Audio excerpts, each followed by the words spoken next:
Lashes and Sashes podcast. I'm so excited to have my friend Sara Gaver of Real Life Connections here with me today. Sara, thank you so much for being here.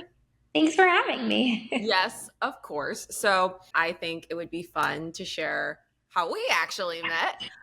Because for me, when I competed at Miss Florida USA in 2020, 2 weeks beforehand, I sprained my ankle and snapped two ligaments. So I had to walk around in this walkable crutch. And I needed to be in a closer dressing room. And that's how we got close.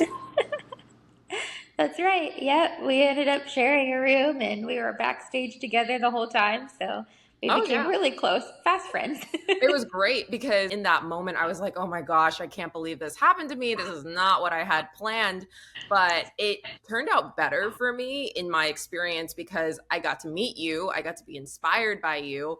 And then we would just have these like silly moments where we're both like on the floor, like, okay, what do we do? Should I like crawl to the eyelashes? Should I not? How are we going to go about with this?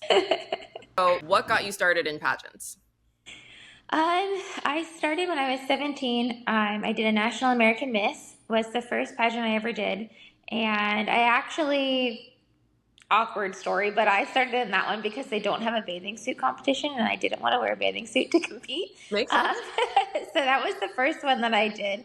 And I really didn't know what I was doing. It was kind of a wild experience, but it was kind of like that, at least that stepping stone to get the process started. And then I fell in love with how it worked. Aww. And kind of kicked off my career. So what did you love most? Because I have to say, National American Miss I feel like most girls, for me, that was also my very first pageant. You never know what you're doing at your first pageant, and especially at NAM. Yeah, I think my favorite part was I actually made a lot of friends quickly, and I didn't think that was going to happen. I also thought I was going to be kind of the outsider, and it wasn't that way. There was so many individuals, and they were all different shapes and sizes, and we all came from different walks of life that I really felt like there was more of a connection than I thought there would ever be in the typical, stereotypical pageant world. And so I think that kind of drew me into the idea of competing. And then I actually went to college with one of the girls I competed with at NAM years before. So it was super cool that we saw each other at the university too. So. Okay, so then you mentioned this stereotype you saw before. So were you kind of just seeing what was on, I don't know, like news channels or TV shows of what pageants were? Why did you decide to compete at a pageant then? Yeah, I think it was more of kind of what everybody would talk about, what my parents would talk about, what their experiences were, things like that. And so I was always very standoffish because, of course, growing up as a child with a disability, being in a wheelchair, there aren't any role models on TV that look like me. So everybody wanted to be like this person or this person. And I was like, I don't fit in. I don't look like anybody. Who do I want to be like? I don't know. And so I had been a show choir competitor and I was a choral competitor throughout my entire time in school. Okay. And so I was like, okay, there has to be another type of sport basically that I can compete in because I couldn't play the physical sports like everybody else could. Mm-hmm. And I really liked the competition aspect of pushing myself, finding confidence, things like that. And so that's kind of how it started. I love it. And I didn't even think of it that way as like, I know people say pageants are a sport, but then when you transition from like show choir to pageantry, it's like, whoa, that's the competition. That is the movement. That is like getting yourself out there. So when you started pageants, is that when you built Real Life Connections? And then can you tell us what Real Life Connections is about? So I actually didn't build Real Life Connections until I got into college. Okay. I built Real Life Connections in 2018. Mm-hmm. And throughout my college time, I had kind of learned that I was the first woman with a disability in a wheelchair to live at my university on campus. That was like a first for that school. Wow. And so I did a lot of news stories and a lot of advocacy work to try and encourage more individuals like me to go to college, move away from home, and be independent. But it's a lot of work to get there. And so at that point, that's how Real Life Connections came to be. I wanted to create this platform where no matter who you are, what walk of life you come from, what disability you have or don't have, there's a connection to be made between us as humans on this earth. And so regardless of what those limitations look like, it's just building a network and constantly building a network no matter where you are. Oh, that's amazing. I mean, kudos to you because that must have taken a lot of bravery for you to be independent, to move out and go to college on your own. I mean, if you don't mind me asking, how was that experience like? It was actually a really rough experience. So my parents took care of me my whole life, all the way Mhm. until I went to college. And then I was like, well, I want to go to a 4 year university just like everybody else does. So I don't want to go to a community college and stay at home. And so I applied to all the universities in the state. I emailed all of them and said, look, this is who I am and this is what I need. What can you offer me? And the one that I went to, the University of North Florida, came back and said, well, we don't have a program, but we can build something if you choose to come. And I was like, okay, well, I guess we'll just build a program. They don't That's exist, so we have to make incredible. one. Mhm. And so going on the first day, I was an honors student, so I went a week early before all the other students got there. Okay. And my mom and dad stayed in a hotel for the first couple of days because we were all like really not sure if this was Of going to course. I work mean, this out is or the if we first were time going to they are epically not fail. even sure what they're doing, right? Like, So I got there, and at that point, I had applied for in-home caregivers because I had to have somebody come take care of me. Well, they had only approved me for 8 hours of care a day, and I was like, "Uh-oh, what do I do with the other hours that I don't yeah. have? And how do I go to the bathroom? And how do I do anything?" Mhm. And so I had moved in. We got all my stuff in my dorm room, and they called and they were like, "Okay, well, we fought it, and you got 24-hour care, so you're good to go." And I was like, "Okay." Well, and so that started the entire process of first time ever being taken care of by strangers, first Mhm. time living on my own, like all of that. And that was a huge transition, but Oh worth my it. gosh. Yeah. I mean, and again, like you said, it's a stranger, and like they're not just a stranger, everybody is a stranger. Your honor Yeah. students, your professors, everything. And I mean, even I can't even imagine like living in, what was it, like the dorms and then going to your classes and everything. Is it accessible? Do they have the right ramps, or too many bumps, or when it rains? Like, what do you do? There's so many aspects of it. Yeah, you make friends really quickly and you try and figure out who's in your corner as soon as you get to your next location. My dorm room was way off main campus, and so to walk to campus wasn't a problem. But when it rained, and it rains in Florida all the time, Yeah. there was no covering until you got halfway to your location. Oh And so my, I became really close friends with all the bus drivers, and they'd come pick me up at the door. oh, And so, that's so like, good. you open up and you talk to people, and you have to share part of your story, because if you can connect with just one person each day, you never know where either one of you will benefit in the relationship. And That so is I've fair. just really learned it's important to just make friends everywhere you go. Are you naturally like an extrovert or an Yeah. outgoing person? Yep. Um, and then too, as you know, we're talking about real life connections. You have what is known as arthrogryposis, and Hmm. for me to even pronounce it, I was like, read it slow. So could you explain what arthrogryposis is? Sure. So it's a rare disability from birth, and it's the contractures of joints. So a lot of my joints are stiff or they don't exist at all. And then it's also lack of muscle. So some muscles are there, some muscles aren't. Some just haven't been activated. So depending on the physical activity you do, sometimes later in life you're like, oh, look, there's a muscle there I didn't know existed. Wow. But that's pretty much what it is. A lot of joints and contractures, and just a lot of fusing. So I've been in a wheelchair since the age of 4. Okay. Was my very first wheelchair because I had to go into kindergarten at 5 Mm, and could no longer be carried around anymore. So it was time got to it. upgrade to a wheelchair.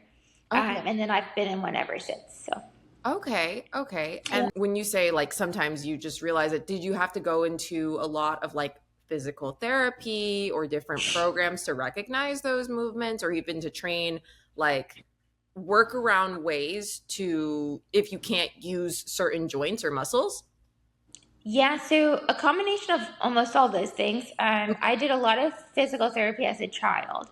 As a child, it's a lot easier to get access to the medical care you need, but once you hit a certain age as an adult, it becomes absolutely difficult. Oh no. And so I had a lot of work done when I was a kid. I even had therapy while I was in school. They'd take me out of class and go to a therapy session, and I could stand, and I was taking steps at one point when I was little.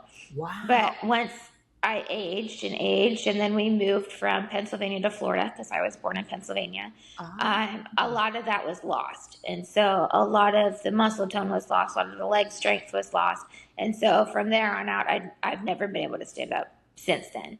Oh. But I've also learned as an adult that yeah, okay, healthcare is terrible for a person with a disability, and being able to get like physical therapy, I'd need it 3 days a week just to be able to keep up because they constantly refuse in my body. My joints will refuse if they don't get worked.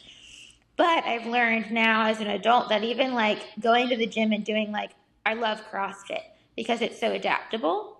And they actually have an adaptive section where they actually go compete and they're all adaptive athletes. But there's a lot of movement in CrossFit that helps to engage movement in my body. And That's so, like, I've learned that even just exercising and going to the gym makes a big difference. And it's a lot easier than fighting for physical therapy. So, yeah. interesting. Wow. Like honestly, I've always been too scared to do CrossFit. I like it always intimidates me because everyone there is like, oh, like so tough. But that is amazing that they Yeah. have like an entire program that's accessible. Do you have like videos of this on your TikTok and Instagram of you I doing the do. There's actually one where I pulled myself all the way up onto my feet. That's my most favorite one.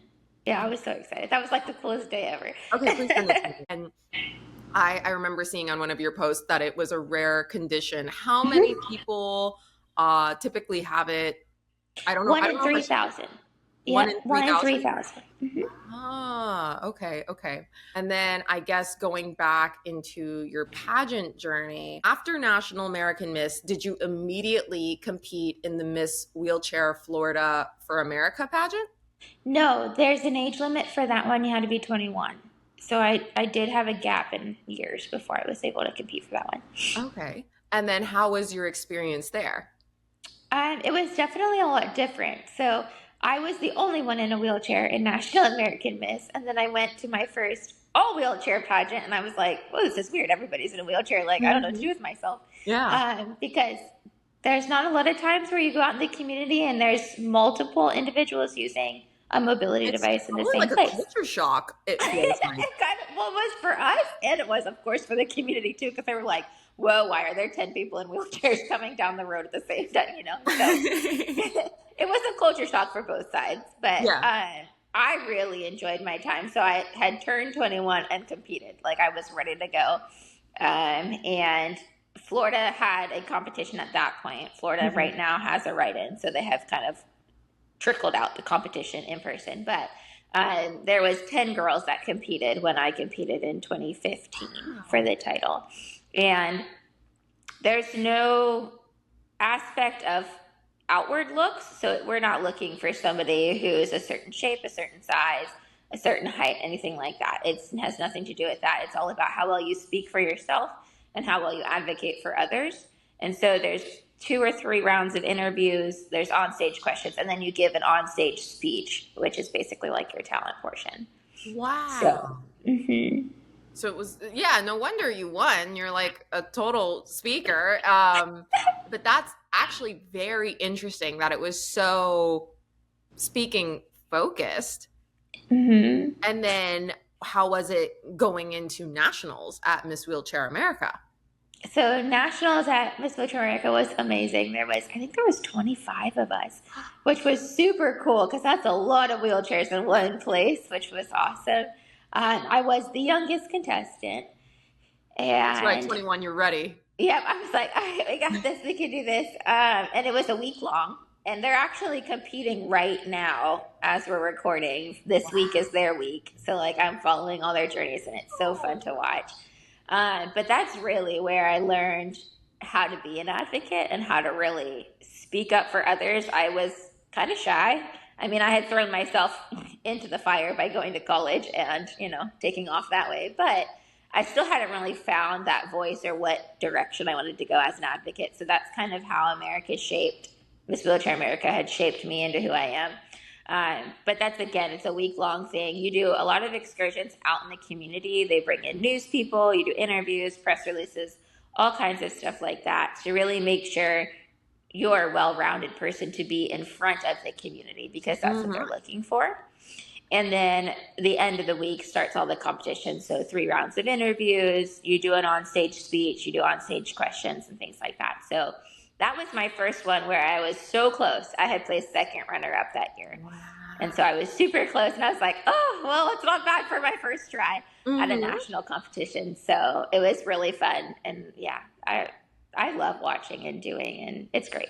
Oh my gosh, that is, I mean, 25 wheelchairs. I've never seen that personally. Right. So, I mean, putting that in a pageant space and making it accessible, but I actually really appreciate the news aspects of it, the media, because my whole goal, even with Lashes and Sashes, is for pageants to be seen in a positive light. And like Right. you said earlier, like none of that negative stereotypes. And what you're doing and what these pageant systems are really doing is promoting that positive pageantry and these incredibly well-spoken women, much like yourself, that really need to be the ones on the spotlight. After Miss Wheelchair America, how was your experience at Miss Florida USA? Like, that's a huge jump. Yeah, that was kind of a wild jump. And it was a few years, it was a pretty good 5 years gap, I think. So Okay. yeah, 2015 to 2020, because 2020 was my first year. I don't really know what I had thought before I had applied, but I think my goal at that point was I had already done my TED Talk. I had already done all these things where I was getting out in the community more and more people were recognizing who I was. And I was realizing that when I was little, there was no role model, but now I was almost becoming someone who the next generation of little girls could look up to as a role model. And so I thought back to that same conversation I had with myself in that first pageant. Well, there is nobody that looks like me. And so the USA, Miss USA system is a huge system. It's televised. Everybody sees it. Everybody sees Miss Universe. Everybody talks about it. Well, I wanted to be the one to say, okay, it doesn't have to be this way. Not everybody has to look the same. Not everybody has to get around the same. And so I kind of wanted to break that barrier of outward looks versus whole, whole woman, who you are as a person. And so I had applied and they had accepted, which I couldn't believe. I was like, what, in Florida? How is this even possible? Because I know there's hundreds upon hundreds of applicants. So it was amazing to just get in. And then the day we arrived, I'll never forget, they were like, okay, in your bathing suits for a photo. And I was like, what? Already? I was like, I am not prepared for this. And my mom thought it was the funniest thing because I was like, Mom, I'm quitting. I'm done. We're going home. I don't want to do this.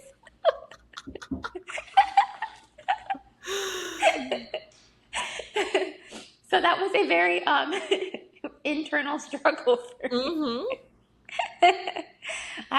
But then after that, we were walking through the hallways back to the room to get changed back into our regular clothes. Yeah. And this lady, I think she was my house mom, if I remember correctly. And she was like, there was a couple other girls walking in front of me. And she turned around and she was like, you all should be friends. And we all looked at each other and we were like, okay. And then we were like, that's it. And the whole weekend, the four of us like stuck together like glue. And we did everything together. We did makeup class. We did everything together. And I was like, well, that was interesting. And how did she know? That was kind of cool. So it made the weekend a little easier. That's so cute. That's right. It was with like Brianna Jones, Alexandra Hanley. Yeah. Okay. Yeah. You guys were such a cute little groupie. I was like, oh, this is so cute. Yeah, it was crazy. And I mean, honestly, that first day when Robin ran Miss Florida USA was chaotic. It was ridiculous because It was not. The following year was, yeah. yeah. Okay. So then how was your first year competing for you to go on to compete the following year? All right. So the first year was really hard. I really struggled the first year. I had a lot of internal struggles because I didn't feel comfortable with how I looked compared to everybody else. I really struggled with self-esteem and self-confidence.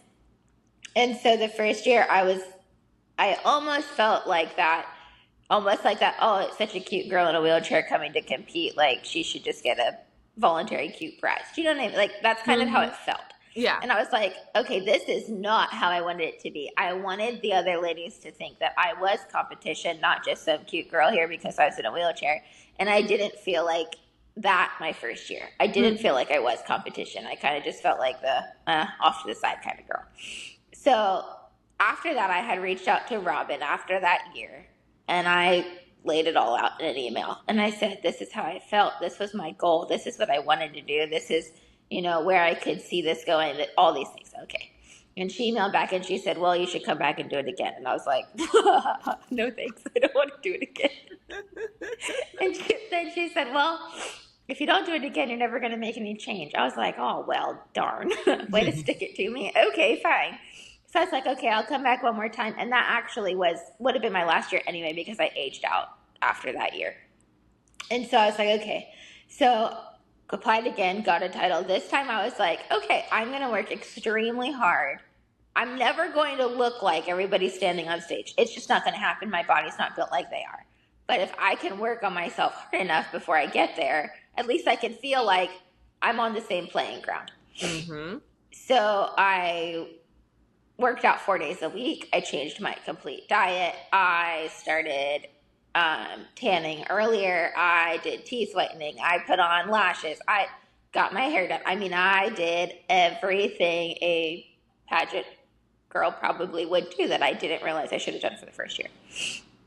I made sure this time I didn't wear a one-piece bathing suit. I had a two-piece just like everybody else did, because the first year I was like, okay, this was weird. I was the only one in a one-piece and kind of awkward. So anyway, I started to learn because I didn't know. I've never been in that kind of elite competition. I've always put myself in a competition where I felt like I fit in, and that was one where I didn't. So that year was a lot different. We had Mikey, who was our choreographer, and he had made the opening number have moves in it that I could actually do. So I didn't feel like I was sitting off to the side. We changed the stage with all the risers on it, because the first year I ran into the risers. The second year I did not. Thank God. So it was a little more accessible. And I actually felt like I had a chance at being competition this year, because I came back a second time, and almost all of us had come back the second time. So we all already knew each other. So then we kind of were like, oh, okay, well, yeah, now we're all in it, and we know what we're doing and how we want to do it. And we all kind of had friends to hang around with, which made it way easier the second time. For sure. And so didn't place again, which was fine. But I had felt like at that moment, at the end of that night, there was a difference and a mind shift between the individuals who ran that pageant and the ones who competed. If they came back again, great. If next year somebody with a disability came to compete, it wasn't like an, oh my God, we have somebody with a disability. Oh, no, it was like, cool, well, we've already had one, so we're good. Like, no problem, we could take it on. Yeah. And so even though I didn't make it any further, I knew, at least in the state of Florida, that system now had a different perspective on what it's like to have women of different disabilities and abilities and all of that. And so it was worth it. It was just a lot of work. 1,000%. I mean, you really were the trailblazer in terms of that, for not just Miss Florida USA, but for other pageant systems to really like open their mind and their thoughts to, oh, wait a minute, like we should be more accessible and we should provide better opportunities, and not just in pageants, but the entire industry. Because like you said, you know, whether it was the glamorous parts, because for you with Miss Wheelchair Florida America, like it was all speaking, it was all news. There was no glamorous part. And honestly, yes, I've done pageants for many years, but the idea of preparing by doing pretty things, it sounded a little frivolous. Yeah. But then it's a part-time job to be pretty. It's a lot of work. Yeah. And so I can imagine for you to have to do that, and then have to, like, even for you to get teeth whitening, like, is the space accessible for you? Can you go through there and go through the hallways and get into the office, or whatever exercises? And I remember when you mentioned diet, because when we were in the dressing room together, I had all these random snacks, but you had a lot of different allergies too. So how were you able to, you know, it's like an extra layer of challenges. Yeah, it was. I'll never forget putting my lashes on. So they did the individual ones that they glued on. It was like a 4-hour process. And you had to lay flat on the table. Well, I don't lay on my back very well. And she's like, well, you have to lay on your back. I'm like, all right, well, we're going to try this. Well, 2 hours in, my leg cramped up and I couldn't get my leg to uncramp. And I was like, is this for that statement, beauty is pain comes in? Because this is absurdly ridiculous. And so I laid like all different directions and it took 30 minutes to get it out. And then she finished and I was like, okay, well, they look good, but I don't think I'll ever do this again. Well, again, remember, I was there, and you know me, I am more than happy to glue any lashes on you if need be. But yes, that's, oh my gosh. I mean, even I like, think you still glued them on that year because I started losing them. oh, yes, yes, that was true. I do remember you came by and you're like, Elizabeth, can you do it again? I'm like, yeah, no problem. I got you. I was like, they're falling off. And now I have a gap and I can't fix it. Yep. Yeah, yeah, beauty really is pain for sure. Literally. I do have to give kudos to you because I really think you did put yourself out there as a serious competitor in the pageant space, whether it was like your Carlos Velez photos. You were that trailblazer. And I was talking to Deshauna about this, Deshauna Barber. There's going to be another girl with a wheelchair that can compete in this pageant now and compete more comfortably because Right. you started the path in the first place. So Right. kudos to you. As Thanks. always, you're incredible. And then when did you decide after Miss Florida USA to then do Miss Wheelchair Florida USA? The following year, Okay. 2022. Mm-hmm. And Miss Wheelchair USA is still a smaller program. Okay. And so all of their state and regional titles are write-ins. So I wrote in for my Florida title and was awarded the Florida title and then ran for only a couple months. I ended up writing in late. So I think I wrote it in February and then competed for nationals in July. Okay. Of that year. And so I didn't have a lot of time. And I started to realize that when you compete back to back to back in pageants, when your state or local title, it actually gets a little harder to get funding because people are like, didn't you just do this last year? Or didn't you just do this the last 3 years? And so it was a lot harder to fundraise as I was realizing they were so close together because they felt like they kept sponsoring the same thing and I wasn't getting any further. Or at least that's how it felt. And so I started to notice that too. So I was glad this was my last one. But so we did a couple of things around here. We did some fundraisers. We did a lot of speaking engagements. I absolutely love public speaking. So anytime I have a chance to talk to thousands of people, I'm all for it. And then that July we went to compete for Miss Wheelchair USA. And I had told my friend who was with me at that time, I said, this is the last one. And I've competed for 9 years. And I'm ready for a national title because I have worked really hard for a national title. And if I don't get it this time, I'm done. And so we went in with, okay, let's just do what we can and see how it happens. And there was 11 girls who competed for nationals. So it is smaller. There wasn't as many title holders. It was still a week long. We still did community visits, press releases, interviews, things like that. It's not as well known, which is really upsetting to me because this one does focus on the internal growth, so being able to advocate and speak, but it also focuses on how well and confident you are on the outside. So I think there's that differentiation between America and USA in the wheelchair system that I think is important. And so it was still 2 rounds of interviews. So you do it with a panel, and then you do round robin with one time with each judge. And then it's 2 onstage speeches. So your platform speech. My platform's Cultivating Creative Confidence. It's been that for years. It was even that at Florida USA. Just because it's taking little tiny steps to build confidence every day so that you can, again, be more confident overall in the future. So that was the platform. And then you have 2 more minutes the next night to give your marketing speech. So how are you going to market it? What does it look like? How are you going to take it across the country? All those things. So you do those 2 speeches, and then you do 2 onstage questions. And so it's still a lot of speaking. There's a huge portion that revolves around speaking and being able to speak well and compose yourself. And then there's also an evening gown presentation. There's an opening number presentation. And so there's a few other costume changes and things like that, or outfit changes. So it kind of feels more like you're regular or able-bodied pageant, if that makes sense. Got it. Got it. So gown and opening number were the other phases that were more on the presentation and confidence type of thing. And even to a certain degree, your appearance in those things. Exactly. Yeah. I mean, they're not judging on what dress you wear or, what weight you are or what size you are, nothing like that. But if you can tell by a person by what they're wearing if they're confident or not. And so that is kind of what they were looking at, like how well does the woman present herself on stage? Does she hold herself well? Is she confident? Is she smiling? Is she, things like that. So Got it. Okay, so both week long. And where was this pageant held? this one is in Ohio. Oh. And then America is held in Michigan.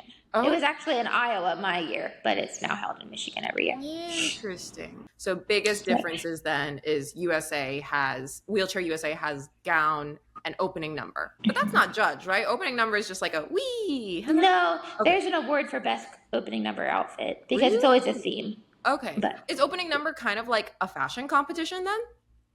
Kind of. Yeah, you create your costume depending on what the theme is for the year. So like my year it was Willy Wonka. Oh, that's so cute. I made a little nerd costume, so I had a nerd's on, and then I had a big tutu that was like all bright rainbow colors. So yeah, that's adorable. It was kind of fun to make. Yeah, so I was like, that does not sound like the opening number we did at Florida USA, where we're all just in dresses and parading around the stage. A little more fun, which is why there's an award for best costume. So cute. Yeah. Okay. Yeah. And then how was your year? I mean, to be Miss Wheelchair USA, congratulations. Like, as you said, like, this is my last year. I really want that national title. I'm like, oh, how did it feel to win and really have that opportunity then? Yeah, it was incredible. Like, I had finally felt like I had almost like one of those, like I could check the box, like, oh, I've done it. The weight is off my shoulders. It's taken 9 years, but we did it, and so, yeah, it was a little nerve-wracking the night that night. It was marketing speech on stage question for the top 5, and I had made top 5, and then they were going to crown, and I was like, okay, I got this. Well, I didn't have this. I ended up going backstage, and I ran outside to throw up because I was like, I can't do it. And they're like, you have to finish. You're almost done. I'm like, I can't finish. And I had this horrible meltdown. No. And I was like, this is like every pageant girl's nightmare. So I pulled it together, wiped my tears, blotted back on all my makeup. Yeah, and of course now I got lines everywhere. I'm like, oh man. And went out and finished it off, and they called myself, and her name was Sarah, and they called us to the front, and they were like, one of you is going to be the winner. And I was like, oh man, I don't know what I'm doing up here. Like, what is going on? And so of course they're like, and the winner is Sarah. And we both look at the guy and we're like, which one? Because we both had the same exact name. And so that was a really cute little moment we had shared, because we were like, wait, that's both of our names. Wait, which one are you talking about? And so everybody was like in this suspenseful little moment. It was cute. But then they had crowned me, and it was amazing. It was a wonderful experience. I could not believe I had competed one time and had taken the title. A lot of times it's a 2 or 3 time competition before you take the title. But I give all kudos to the last 9 years of doing all different pageants. I mean, it kind of really taught me a lot, and what to expect and how to handle myself and all those things. And so the year was really good. It held a lot of big opportunities. We filmed a couple commercials. We did some other opportunities with some local schools and local community organizations and stuff like that. So that was really neat. And it just kind of gave me the opportunity to expand outside of Florida.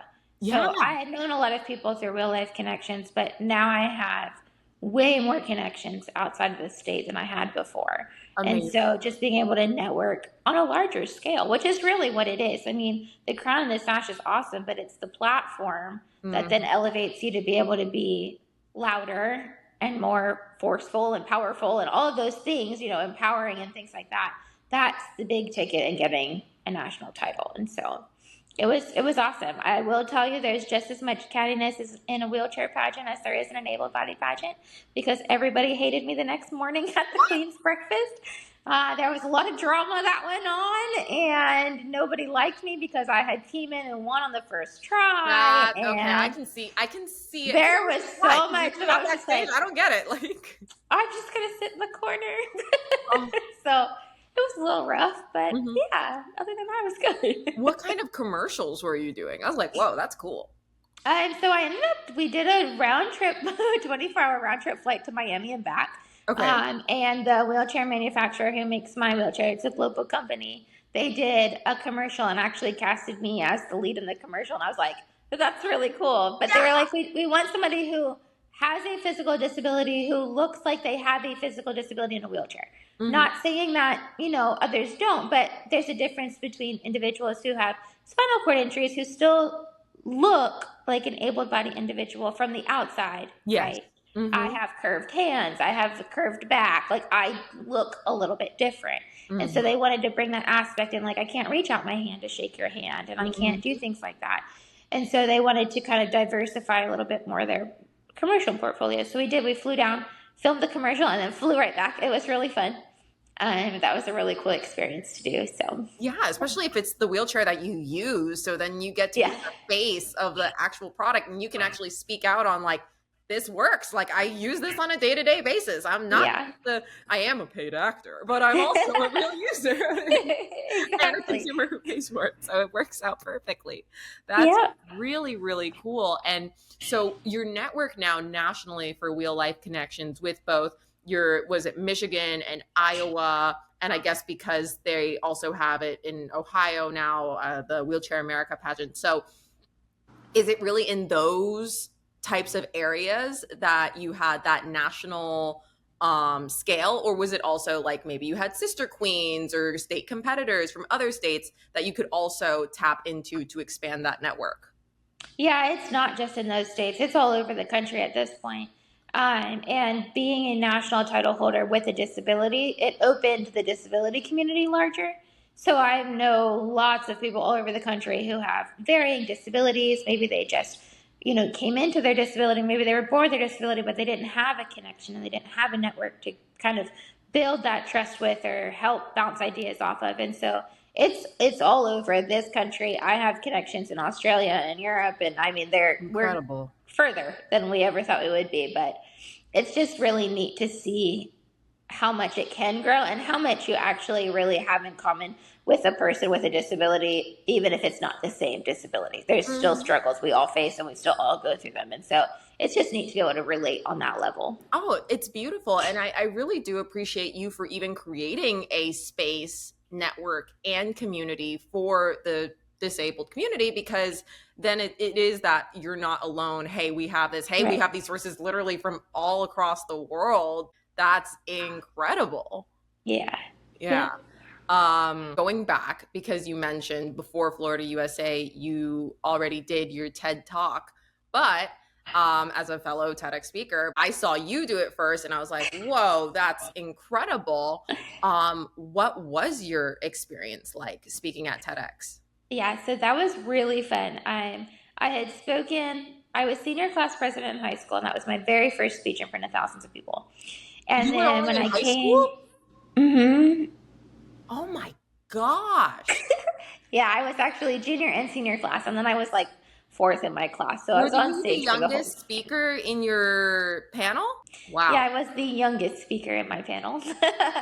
And I was in the women's hour, so there was only 3 women in the whole day. So there was 9 men and 3 women. But anyway, I had a professor at the university who was my leadership professor because I had taken a lot of leadership classes. I loved them, they were so interesting to me.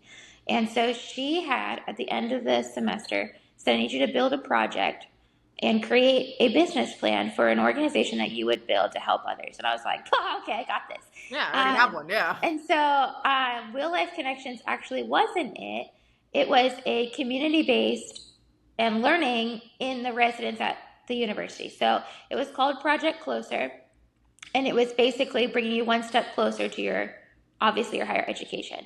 So it was encouraging individuals on campus to be care providers for individuals with disabilities who live on campus. Mm-hmm. Super streamlined program. I took it to a crowdfunding adventure for a week, and we raised money there, and we did all kinds of stuff. Well, at the end of it, she said, okay, now I think it's time you move forward and you speak at TEDx. And I was like, nah, I can't do that. And she said, well, you can, I'll be your coach. And I was like, okay, okay, sure. So we spent 3 months writing out my entire speech, really working it, really trying to make sure we had, people laughing and then people tearing up and then all these emotions. And I was like, this is not as easy as I thought it would be, but okay. So we built it all together, and then she said, okay, you have 15 minutes and you have to have it memorized. And I was like, ooh, this is the longest one I've ever done memorized. Like, it was a lot of pressure. And so we got to the TEDx stage here, which was a beautiful location inside the news station. So it was really nice and open. And there was like 8 cameras in my face. And I was like, oh, man. And they're like, okay, stand on the red circle and don't move off the red circle. And I'm like, okay, sure. You're talking to somebody who wanders while she talks. Like, I'm all over the place because I pace a lot. And so I'm like, okay, I'll try my best to stay in the circle. And so the cameras were on, and they were like, okay, and the countdown clock was on the floor, which I think was the most intimidating experience because I could see it the whole time. Why? And like, that freaked me out because I had to stay within my 15 minutes. And so I was like trying not to look at the countdown clock as it was going. But it ended up being like 11 minutes or something, which wasn't bad. But I was the only standing ovation all day long. There was 350 people in the audience. So it was incredible. It was such a neat experience. And then they did, I don't know if they did that for you or if they do it for all of them, but then they have a lunch where you can have lunch with all the speakers. Yeah, I think that's super cool. So everybody got to have lunch and ask all kinds of questions, and it was really neat. I think I was after lunch session, so they hadn't heard me speak, but they got to meet me ahead of time. And so that was a lot of fun. But I love that community of people too. Like, that's a cool community to always stay connected with, because I spoke with a doctor and a scientist, so like it was cool, the people I got to speak like it with, really so. is ideas worth spreading, and you hear so many insightful things that you're like, whoa. And that's what I love about you. You really open people's minds to things that they wouldn't have seen otherwise. But then, because a timer on the floor, like, we didn't have that. We were so chill. Like, even if you messed up your lines, your speaking coach would have your speech in text form to then tell you the next line. So then you can recite it. Because they're like, we don't care if you mess up on stage live, because we're going to record. All that matters is that our YouTube video looks good at the end of the day. And I was like, yeah, Right. You're right. So, super chill for us. That's awesome. But for you to have a floor timer, and like, if you messed up your speech, was it just kind of like keep going? Oh yeah, and I did. I missed one line. And I knew I had missed it because then I couldn't remember what the next line was. Oh. Because I had remembered the words at the beginning of each line. So yeah, I it was knew like like the this pickup point. came after it. I was like, oh my God, I missed a word. What's the word? And I'm like, it was just a long enough pause that everybody said it wasn't awkward. It almost got awkward. And then I picked it back up and we just flew through the rest of it. And I was like, oh, okay. And she's like, don't worry, nobody's ever going to know what line you forgot. And I'm like, well, this is true, but I'm glad nobody noticed, because that was really stressful. No. I mean, it's the same with even like, I used to say that with NAM pageant introductions with girls that would be worried about that. It's like, the only person who's going to know is maybe like you, your coach, your mom. No one's going to notice. Just keep rambling. Who cares? Like, Yeah, exactly. And I mean, you still got that standing ovation. And I mean, it's a 15-minute speech. Like, that's a long time to talk and of a memorized content. That's a lot to keep in your brain. Holy It was pretty cool though. So in this case, this was your college project, correct? Yeah. Got it. And then with modeling, was that also through pageantry, or had you been modeling prior to that? How did that start? I started modeling in, I think it was 2020, between 2020 and 2021. So in between my Florida USA trips. Okay. And there's an organization called Gamut Management, and they are a modeling company specifically for people with disabilities. Ooh. So I had signed on with them, and I did my first runway show in Miami. Was that the one that I saw you? Yeah. Okay, got it. The one for Tommy Hilfiger, right? Yes, you were modeling for Tommy Hilfiger, and I was like at that time across the street from your hotel. That was it. That was that trip. So that's when I started doing that. I've done a few photo shoots since then, but haven't gotten anything else in recent times. So nothing new on the horizons, but that's okay. That's So okay. And I mean, yeah, where are you based now? Because I remember I saw you were moving. I'm in Jacksonville, Florida. I'm back. Yep, Got it. Got it. Okay. So, how long were you in your new location? Was it only California? 6 months. Okay. Well, why? I'm going off on the topics, That's by the way, okay. so I apologize. But why did you move to California and why were you there for 6 months? So I moved to Arizona, and I had a little bit of a trouble with caregiving here in Okay. Florida before the 6 months came, and things got progressively worse quickly. And so we got to the point where they were like, well, we don't have any care for you, so your option is going into a nursing home. And I was like, okay, I can't do that.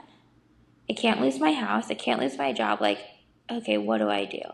And so a friend from Arizona was like, well, you can come out here and I'll take care of you. No problem. It'll be seamless and fine and everything's great. And at that moment, it sounded better than going to a nursing home. Yes. And so I was like, okay. But it happened so fast. I ended up packing up my entire home. I had just bought in a house, a 4 bedroom house. I ended up packing my entire house, putting my house up for rent because it was a bad time to sell, Mm-hmm. and taking my entire life across the country, like within a short number of weeks. And I don't think emotionally I was prepared to do all that. Mm-hmm. And then I had moved into with this friend, and it was okay for a little while. I had learned a lot. She was also in a wheelchair, so we figured out how to take care of each other by ourselves without another person, which Wow. was interesting. But it taught me a lot of like my own boundaries, movement wise. What I'm capable of that I didn't ever think I was capable of. Um, and I learned a lot to do a lot of things on my own. Mm-hmm. There unfortunately was a lot of times where I was on my own, which is why it didn't work out. Yeah. And so I learned how to do just about everything. Like I learned how to open the fridge. I learned how to cook. I figured out creative ways to do this and that and all these things. And so I got to the end of this time and I wasn't planning, it wasn't in the plans to come back, but things didn't go well and Okay. things got really nasty really quick. And I needed an emergency out. And so I had a chance. I had my car, I had my suitcases, and I was like, I think it's time I go. Mm-hmm. My depression and anxiety had gotten really bad while I was out there because I was so alone Mm-hmm. and I didn't have a network like I do here. I did try to take my life once while I Oh was out no. there. And so, like, I knew I wasn't stable and there was no way I was going back. Yeah. And so I needed to be around a community where I knew for the last 14 years I had built a community here. And Mm-hmm. there was no way I couldn't be without them. Yeah. And so I grabbed my stuff. A friend flew up. We were in Ohio at the USA pageant, actually, the Miss Wilshire USA pageant. She flew up and we drove back down. It took us 2 days to get down, and we drove down here. Wow. Um, it was a very humbling experience once I got here. I lived in my car for a week and a half. I had nowhere to go. Gosh.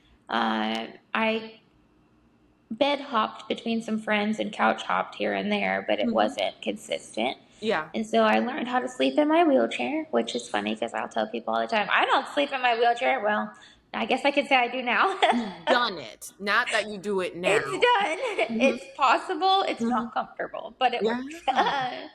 And so, yeah, now I'm sitting in my tiny little apartment. I do not have any of my stuff from my house because it's all in Arizona, and I don't know if I'll ever see it again. So it took a long time for me. An organization donated a bed. They donated a couch because I had nothing but 3 suitcases and a car. Oh my So gosh. I'm still rebuilding, Mm-hmm. trying to figure out where I belong, what's next for me, why am I here? Which is why I started that series on Instagram and Facebook recently, Mm-hmm. because I'm here all day by myself. I only have 2 hours of care in the morning and two at night. That's it? And so, mhm. I remember you were saying in college having 8 hours was like, no. It was But scary. Yeah. now for you to only have four? Yeah. But you learn over time, like, I'm glad I went through the terrible because the terrible is what taught me how to be on my own, right? Like, I would have never been able to do this that I do today with True. 4 hours of care a day if I hadn't been left alone all the time, if I hadn't been in a position where I had to do things on my own, because Mm-hmm. I was so almost comfortable Yeah. always having somebody with me that I never had the chance to actually learn how to do it on my own. Mm. So, was it ugly? Yes, but there's a funny way of going back and going, but it was worth it because look at where you are now, Yeah. So. I mean, you do a lot, and in a way, it like the way I see it, I'm like, how are you so creative? Like, you come up with the craziest ideas. And I was even like, this might be a really stupid question, but does your mouth hurt? Yes, it does actually hurt all the time. My jaw gets really stiff. That's really funny because a lot of people have asked that recently. They're Mm-hmm. like, doesn't your mouth hurt? And I'm like, yeah, like I'll get to dinner time and I'll be like, do I have to chew it? Because I don't think I can anymore today. Like, so Mhm. yeah, it happens quite often. Yeah, like do you go to the dentist and like look at it not just as like I want pretty teeth, but I also want my teeth to be used as basically hands and any other functioning moving arms. Like your mouth has to do so much work. Yeah, so I do. The last time I went to the dentist, he was like, you know, you have incredibly straight teeth, and I don't know how you have incredibly That's straight actually teeth, but I'm true. I like, don't either. Do you wear a retainer or something? no, Oh, I've never had anything done to my teeth. really? Wow. Even I'm on Invisalign right now. Okay. Nope, nothing, absolutely nothing. And my mom, the other day, she was like, what happens when you're like in your 60s and 70s and you have to wear dentures? I'm like, well, they better have some really good glue because if I Mhm. pick something up and my teeth come out with that thing, I'm gonna cry. I was like, I better start saving for implants now. Mm. Mhm. Mhm. Because I don't know any different. Like if I go to do a task, I always use my mouth. I don't. There is no other option. I don't even think twice about it. I mean, even when you text on the phone with me, and you're a very fast texter too, you just know right away how to pick it up, boom, boom, boom, boom, boom, with your stylus pen, and then also Yep. do whatever task you need to do. Yep. Yeah, and I work from my home and I type on my computer with my mouth too. So That's so I funny. Your mouth is so because it's not just for your speaking skills and yeah. all the great your voice and everything that matters, but the functionality day to day that you do. Yeah. Yeah, Yeah, exactly. so Hmm. multi-purposeful. Yeah. That's what the other day I broke a container with my teeth and I was like, dang, Hulk, like what are you doing over Okay, here? how are Like you opening a container with your teeth? Like that, I'm like, how is your teeth not broken? That sounds scary. Like a I jar of broke the pickles. container. I couldn't believe I broke the container. I was like, I can believe you broke a container because who can open a container with their mouth? I'm sorry. Like, the hardest thing is like water bottles with the really tiny, tiny caps on the top. Those are the hardest to open because I have to hold the bottle and yes, twist the and how do cap. you even hold the bottle? And sometimes in the robot, or I can pinch it between like my shoulder and like the counter edge. But God. the problem with that is when you twist the cap, then all the water comes out the top because you're squeezing the bottle. Mm, They're the worst. Water yeah. bottles are the worst. So I've switched to like the Yeti cups and like the Stanley cups and stuff, big sturdy cups, and that way I don't have to open the little bottles. But Yeah, and then yeah, you just have the straw right there.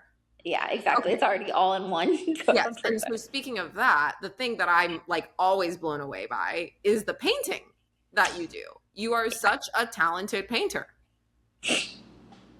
How did Yeah, you I've get been painting for years. when did you start? Years. I've always been really creative, and I've really loved coloring, even as like a little girl. Mm-hmm. But I probably got back into painting and actually doing like canvas paintings, probably in high school. Okay. When those fun places came out where you could sip wine Painting and with a paint. twist and Yeah, stuff. yeah, yeah. We did a couple of those classes when I was in high school, and then from there on out, I was like, I can do these without going to class. It's cheaper, and that's kind of Mm-hmm. how. Wow. Yeah. Yeah, because I remember I would see them and I'm like, whoa. And then I would see the way you do them and I'm like, okay, what? This is crazy. Yep, and now I've gotten into drawing, pencil drawing, which is my Oh. new interest, and I really enjoy pencil drawing, but I did two of them the other day, and they don't take me long. That's the thing that I think makes everybody like, whoa, like I can do one in 20 minutes. Like it doesn't take me long at all. Wow. But by the time I had done two, I was like, okay, yep, my teeth hurt. I have to take a break. So I was like, okay, I can't do it anymore. But I don't use my hands to draw or to paint. I just use my mouth. But even just like your mouth, but then I think of like the little things, like setting up your painting set with the, brushes on one side and you have the paint on the other side and then you have the water that you have to dip. Like just going through all that with my mouth, I'm like, "Oh my god, I don't know if I can do that. I don't know how you do it and you make a real drawing out of it, you know?" That's Yeah, crazy. again, those are the things that get frustrating because everybody's like, well, you've got it. You can live on your own. And I'm like, you don't understand. It takes like 15 times more energy to do the 5 minute task that it took you because it's like a 45-minute task for me, Yeah. depending on what it is. I mean, it takes me forever to do a certain thing because I have to do all these other things. And then if I drop something, forget it. That adds an extra 20 minutes because then I got to figure out how to get it off the floor. So it's like, it takes so much more energy and thought process because I'm constantly thinking ahead Yeah. because what if this happens or what if I do this or, I'm sorry, but I'm honestly shocked that anyone could think, "Oh, well, you can live on your own now, so you can do this." But like, okay, well, what if you didn't have the ability to move neither your arms or your legs? yeah. What are you going to do? You know what I mean? Like, obviously, putting it into a different perspective, I don't know anybody else who could creatively come up with all the ideas that you have with like the string on the refrigerator and pulling it out. I'm like, and you just talking about opening a container, like, there's no way. It's Yeah, it crazy. does. It takes a whole nother level of creativity, which I think is my favorite part. Because now that I've started showing all these videos of things that I'm doing, people are like, "Oh, wait, what do you use for this?" And I'm like, "Oh, I don't even use anything expensive. Like, my sponge to clean my dishes was only $3. Like, it just has a handle on it, so I can clean my Mhm. dishes without putting the soapy sponge in my mouth. Like all these things." Mhm. And so that's kind of Whoa. like my new mission is like building this, I don't know yet, database, website, something where it has like all these tools on it. And like, yeah, they might say that they're for this, but I'd use them for this, and this. And Mhm. like, they're way better than, what they were made for. Because Yeah. there's so many things out there that people don't realize. Like the string on my refrigerator is a suitcase handle. Oh, so you are repurposeful Yeah, I just sustainability. use whatever I have. Mm-hmm. Yeah. That is so clever. But Yeah. I mean, okay, and then this was another thing I wanted to ask you too, because I remember when you were even struggling to get the robotic arm. Mm-hmm. And so now that you have it, has that helped you in terms of independent living? Yeah. So my robotic arm, I don't think I'd make it 20 hours a day without care without the robotic arm. Okay. So you can use the robotic arm. I use it to pick up the lids in the pots and pans. So like if I'm cooking in the Mm. crock pot, the robotic arm picks up the lid and then I can get my head carefully in the crock pot to stir, move, or whatever I need to do in there. Mhm. I can use it to pick up bottles like creamer for the coffee, to pour the creamer, like things like that. Because some things are just too heavy, I can't put them in my mouth. Yeah. I have actually practiced and gotten pretty good at. I can actually take off my top and put another top on with my robotic arm. So Wow. like if I was in a pinch and couldn't do, or somebody didn't show up, I could almost, without being able to go to the bathroom because I still haven't figured that one out. I could almost do a full day's worth of care on my own, but it takes a lot of Yeah, again, like you said, what I could yeah. do in 5 minutes takes you 45 minutes, even with a robotic arm. Yeah, exactly. Yeah, it took me an hour and a half to just take my clothes off the other day, and I was like, okay, now I'm sweating, and I don't want to put other clothes on, and this was a lot. So like, The yeah, amount of patience yeah. that you must have. My Uh-huh. God. And speaking of patience, how long did it take for them to finally, or were you able to get your robotic arm insured? No, so my robotic arm we ended up fundraising for it, and we raised about 8,000 of the Mhm. 65,000 because they were $65,000, and then a lady who I had worked with, she called me out of the blue and said, long story short, my son won the lottery. He gave me a certain amount of money. Nobody knows any of this, but we'd like to give you the rest of it. And they paid off the arm that day. And so Oh, that's how we got the arm. Yeah, it was an incredible story. Like, bless that woman. yeah, yeah, Wow. yeah, really neat Wow. story. Oh Yeah. my gosh. I still am having goosebumps. Like, Yeah, and I had just gotten hired at that job, and she had. wow. Mhm. Okay. And what was that job? It's the one I still work today. Okay, so what do you do? I'm a sales operations analyst. So I run like all the background behind all the salespeople that go out. And then I also manage the deals that come through. So I start all the contracts and things like that, and then get them over to Okay. the legal department and stuff. Oh, okay. So it's like a sales funneling thing from Pretty like much. Yeah. engagement, customer, and then Yeah. now you process. Cool. Yeah. Cool. Okay. And then you do that remotely, so you're able to like use your laptop and you type with your mouth too, or you do like voice text or. No, I type with my mouth. I'll sometimes voice text, like if my jaw gets really tired. I have my email on my phone, so I can talk through my phone to type the email. Okay. But other than that, no, I type on the computer. Wow. No, I can't. I'm like, just the idea of typing with my mouth hurts my teeth. Well, it hurts your neck too, Oh yeah. because you have to do this motion. Oh my gosh. Yeah. Okay. Like again, you bring up these extra things that I don't think about, and I'm like, whoa, whoa, not just teeth, but neck and this and that. It's crazy. Yeah, it is. Yeah. So unfortunately, there's just many problems in our healthcare system altogether. But seeing the obstacles you deal with daily on TikTok, it blows my mind and it makes me kind of frustrated. So I'm curious on your perspective, what do you think our healthcare system can do or even just kind of begin to do to take steps in the right direction? Well, so it depends state by state. Some states are better than others. Florida's not the greatest. Okay. And right now, I think the biggest barrier that we're facing, I mean, home care is one of the biggest challenges, and it's national. There's people like me every day who are left with no care and can't do as many things as I do. And so, they do have no other choice but to go to an institution or go to a nursing home and all these things. And so there has to be change somewhere. I know for me as a working individual, I don't qualify for the state benefits. And even when you're on the state benefits, you are pretty much tied to your state with a leash. You can't get married because you What? lose benefits if you get married. Oh, You can't have children because there's other losses and repercussions for that. You can't work so many and make so much money because there's losses and repercussions for that. I mean, there's so many inequalities that come out of being on state aid. You can't own a home, you can't own a car. I mean, you basically have to live where they tell you to live, take the money they give you, and use the services they provide. And it's very restricting. And so I was on that system for so long. And then basically, when you leave, they garnish everything you've ever done. It's all theirs. Because it's not technically free, but when you die, they get everything. So they'd get my house, they'd get any assets I had, they'd get anything I'd left behind. so the house that you had was through that Florida aid?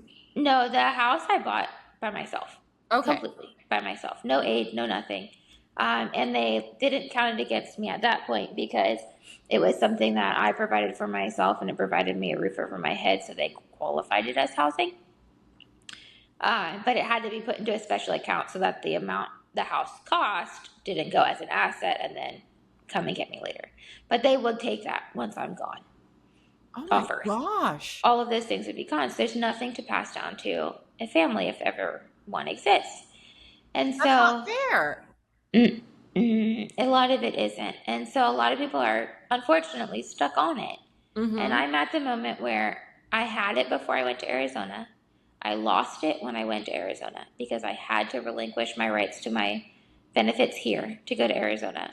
I couldn't pick them back up in Arizona because I made too much money because it's all income based. And so by the time I got back here to Florida, I couldn't pick them up again. Now, there are other programs where you can qualify for it, but you've got to put all your money in this location, and then they have to tell you where your money goes, and they can only pay so many things. I mean, it's like being a 10-year-old with an allowance that your mom and dad keeps track of. Yes. So there is a way I could get back on it and potentially get 24-hour care again. But I'm to the point now where I'm like, if I can handle these 4 hours a day, do I really need it? Because is it worth it? I don't know what life has yet. I'm only 30. Mm-hmm. Like, I don't know what legacy I could possibly leave behind, but am I comfortable knowing they're going to take everything? Oh my God, Sarah, that's like the scariest thing. You are the bravest person. I thought it was Like, brave for you to just do Miss Florida USA. Scratch that. Just doing yeah. this whole care thing? Yeah, What? life is it's just hard. So there's a grant program that I'm on right now that's for people like me who don't get state benefits, Okay. but they only reimburse you a certain amount of money per month. And right now that equals 4 hours a day paid at $18 an hour. If I paid less, I probably could make it more. But in the competitive world of work right now, I really can't pay less because nobody's going to want to come, or my quality of the person coming is going to go down. Mm-hmm. Mm-hmm. So that's kind of where we're at. I would really like to see, and it probably won't happen before I die, but I hope I can at least die trying. I'd love to see private insurance pick up home care benefits. There is no private insurance company in this country that covers home care.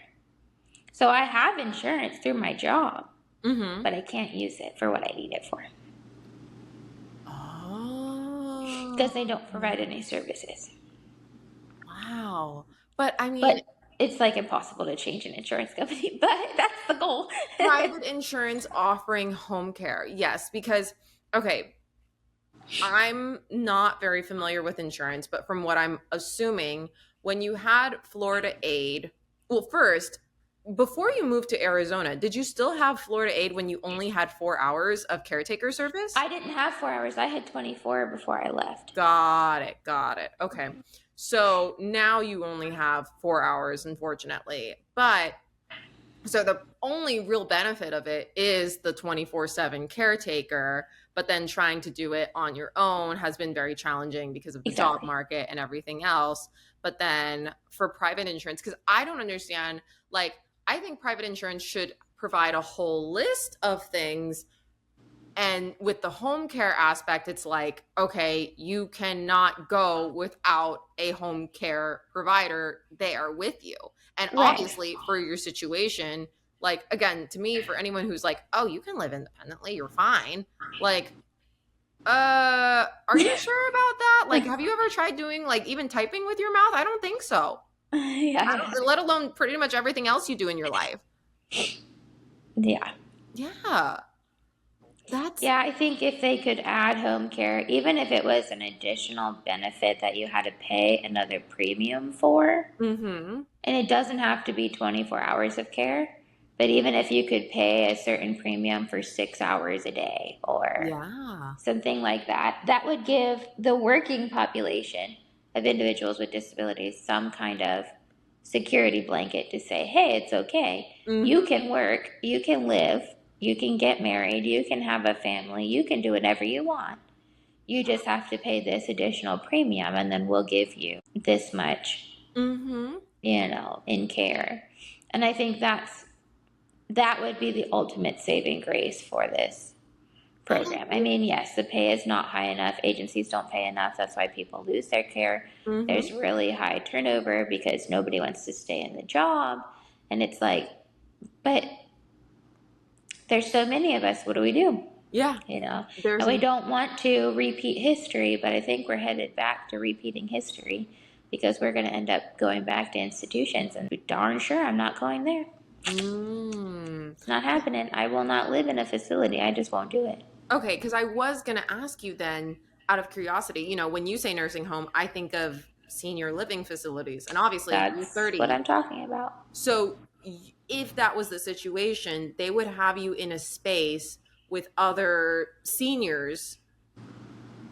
Got it. Okay, yeah, because it's not the same. I mean, you're gonna be still working, you're still doing what No, you if you yeah. go into a nursing home, you have to leave your job, get rid of your car and your house. So I would be laying in a bed just like every senior, but at the age Mhm. of 30. No, no, and Yeah, that's why I you was like, oh God, no.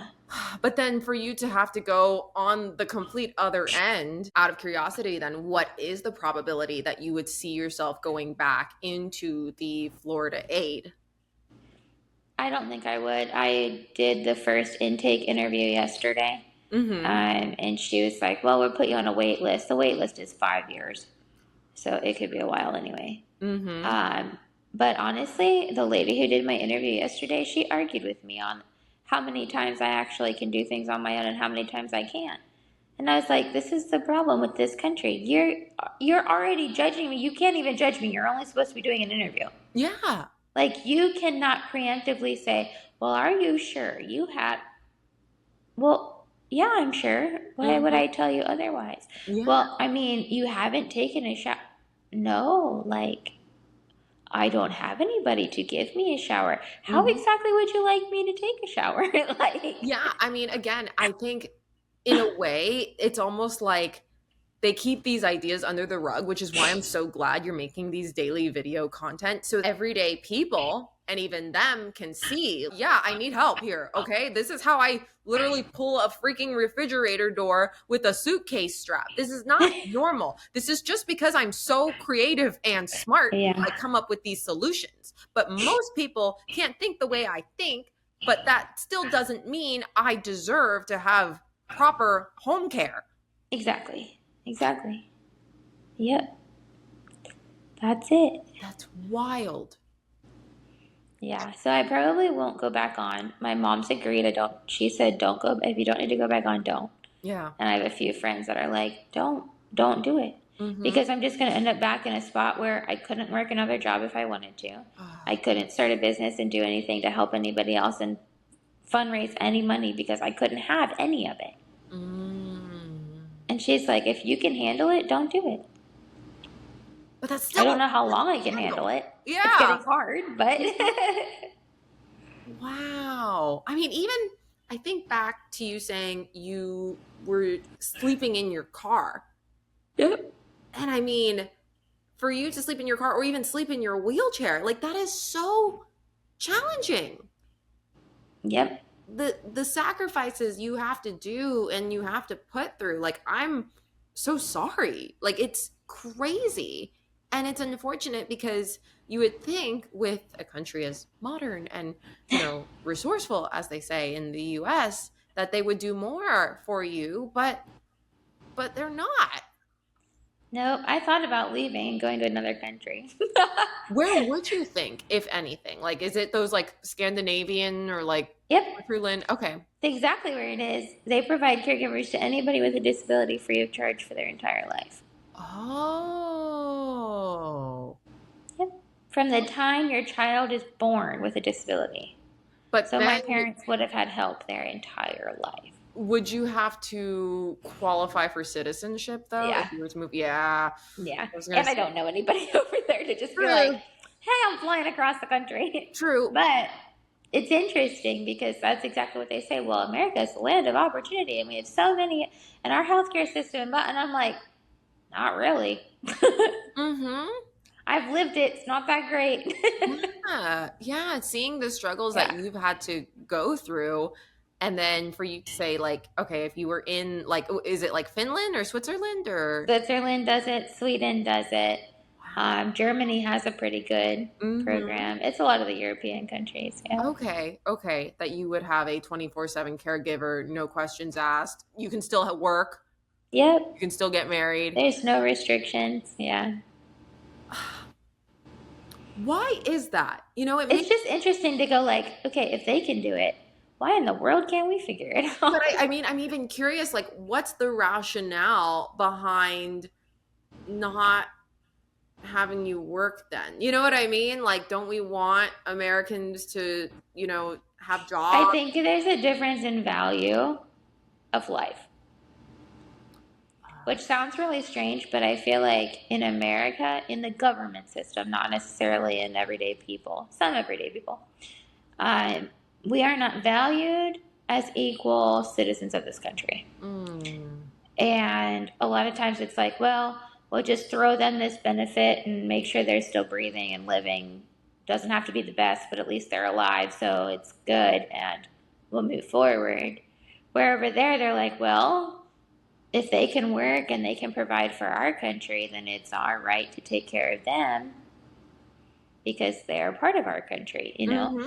So it just makes it almost feels like a value thing, and that it's undervalued here, which is really sad. But It is yeah, sad because especially for someone like you are such a bright and well-spoken individual, that you are a huge contribution to our country and our society and our community. Like, Yeah. we should do more to support you. And I'm glad at least there's some fundraising support. There's friends and family. You have the Wheel Life Connections resource, but you only have it because we don't provide enough resources for you. Right. Yeah. Yeah, it Oh. just makes you have to create things on your own. So I do So, want to end on a positive note, though. sure. What can we do as everyday people to support your journey, to support Wheel Life Connections, to hopefully, get private insurance to have home care access? What steps can we take? I think it's supporting individuals with disabilities. So, following their accounts, getting the awareness out, spreading things that people are posting, spreading videos that we share, all those things, because we only can get so far. And then Mm, everybody else has another reach that they can reach a little further. And so, that's a really easy way to help us advocate by being an ally, being somebody on our side who just says, yes, I understand, or I don't understand, but I, empathize or I get it. Like, mhm, I want to be and I want to help somehow, and this is how I can help. Another thing we can do is I published my first book. So mm, if we can start teaching the younger generation to accept and promote disability awareness, it is mhm. a children's book. It's about a little girl who wins a pageant. Imagine that. It's such a cute little story. But we can start putting books like that on our bookshelves instead of the Mhm, books that kids, I don't even know if kids read anymore. It's so sad. But start promoting learning that way and mhm. understanding in the classroom, because if we're going to bring our children with disabilities into these mainstream classrooms, we don't want them bullied. We don't want them treated differently. We want them accepted for who they are. So it Exactly. definitely starts with the next generation also. So there's that opportunity too. But I mean, there's so many avenues and routes, and I come up with new ideas all the time. So eventually I'll come up with something else that we can all do. But Yes. it's just sharing and spreading until it hits the right person. I just haven't hit the right person yet. Yes, I know eventually, like, your content somewhere, especially with your day-to-day TikToks, it's gonna go viral. I have no Yeah, doubt about it, because it is so wild. It's just right now the algorithm is weird, and there's 200 view jail and like shadow banning and whatever nonsense this social media craze is. But I know that also after this interview for me, it's like, okay, now more pageant people can see this. And then you also have exactly. all these other news outlets that you've worked with in the past. And you have your Real Life Connections network. One way or another, like, your story needs to be shared across the US. Yeah, it'll hit the right person someday. I Hmm. just hope I'm here to see it hit the right person. I know you will be. Like, I have no doubt in my mind and in my heart about that. Yeah. Yes. Yep. So, of So, oh, well, Sarah, really, thank you for everything that you course. do. Yeah, thank you for paving the way for so many girls and just people in general in the disability community. And as an ally, in a way, like, again, I'm so grateful that, like, I had an injury before a pageant, because I could be your dressing room buddy. And then I feel like I've now learned so much from you, and there's still so much more that I should learn and could learn to better myself and better the community. So Sure. I really appreciate it, Sarah. Thank you. Yeah. Thank you so much. I appreciate being here and just sharing my story. It's fun. Of course. So I always do this little pageant farewell. So, signing off for not the last time, she is your former Ms. Wheelchair USA, Sara Gaver. Woo!